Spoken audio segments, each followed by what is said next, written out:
আসসালামু আলাইকুম। কাছে কিংবা দূরে যে যেখান থেকে ভিডিওটা দেখছেন, আশা করি আল্লাহর রহমতে ভালো আছেন। আমিও আপনাদের দোয়ায় ভালো আছি। তা আজ আবার আমার একটা ডেইলি ব্লগ নিয়ে চলে আসলাম আপনাদের সামনে। আশা করি আপনারা ভিডিওটা স্কিপ না করে সাবস্ক্রাইব করে আমার সাথেই থাকবেন ফুল ভিডিও জুড়ে। তো আজ আমি ছোট মাছ কেটে কুটে রান্না করা আপনাদের সাথে শেয়ার করব। তো তার আগে যে ওর বাবা মা নিচ থেকে মাছগুলা দিল, আমি বারান্দার জানলা দিয়ে উঠিয়ে নিলাম। এখন ছেলেকে নিয়ে স্কুলে যাব, এই কারণে মাছগুলা রেখে দিচ্ছি। তো সাথে ইলিশ মাছও আছে, ওগুলা আর কাটাকাটি শেয়ার করব না, প্রতিদিনই তো করি। তো ছোট মাছ কাটাকাটি শেয়ার করব, তার আগে ছেলেকে গুছিয়ে তার বাবার সাথে পাঠিয়ে দিলাম।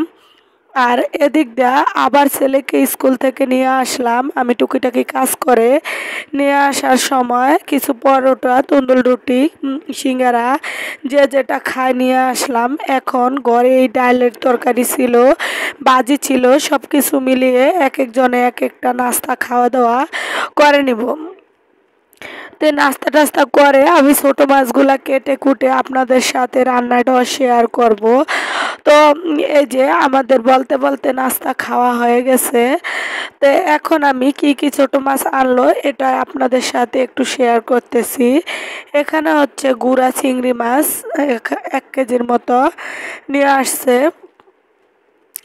আর এখানে গুড়া পাঁচমিশালি মাছ। তো আমি সব সময় মাছগুলো বেশি আনে আর কম আনে, ছোট আনে বড় আনে, আমি একটু কুটে কাটে রাখার চেষ্টা করি, যখন তখন নামিয়ে রান্না করা যায়, বেশি ঝামেলা থাকলেও ঝামেলা মনে হয় না।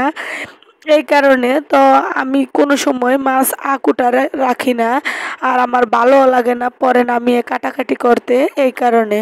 তো এই যে সব মাছগুলা কেটে কুটে এখন বিছানা দাঁড়িয়ে এদিক দিয়ে গুছিয়ে নিচ্ছি। তো আহাদ এখানে স্কুল থেকে এসে আবার কম্পিউটার দেখতেছে, গোসল করে। তো এখন যে সব কিছু গুছিয়ে গাছিয়ে নিব, তার সাথে অনেকগুলা গুঁড়া আলু ছিল। তো এই যে সিদ্ধ করে নেই একবারে, বিকালও নাস্তা পানি বানানো যায়, আলু ভর্তা টর্তা করানো যায়। আর এই যে গুঁড়া মাছের সাথে দিয়ে দিচ্ছি টমেটো ও আলু, পেঁয়াজ, কাঁচামরিচ, রসুন বাটা সব কিছু দিয়ে, গুঁড়া মশলা দিয়ে, একবারে তেল দিয়ে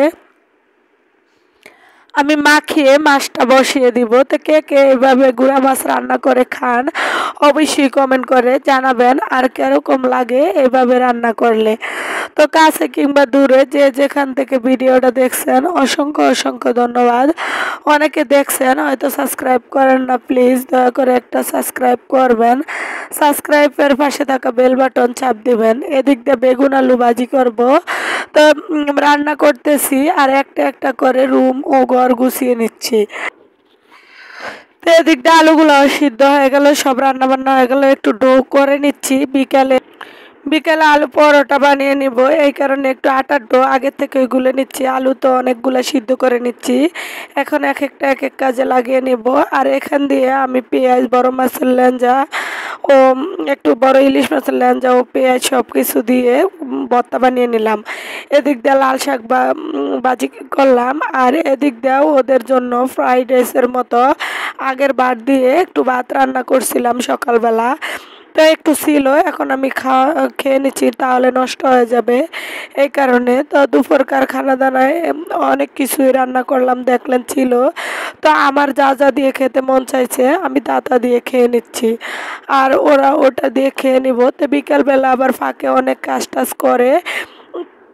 এখন ওরা ফুচকা নিয়ে আসলো, তার সাথে তো যতই গরম আর ঠান্ডা হোক না কেন চা তো থাকবেই সকাল বিকাল, এটা যে ছাড়তে পারবো না কেন আল্লাহ পাকে জানে, এটা খেতেই হবে। তো এই কারণে একটু চাও বানিয়ে নিলাম, আর ওদের সাথে ফুচকা চটপটি নিয়ে আসছে, একটু খাওয়া দাওয়া করে নিব বিকালকার নাস্তায়, তাহলে আবার সন্ধ্যার রান্না বান্নায় এবং কাজে বিজি হয়ে যাব।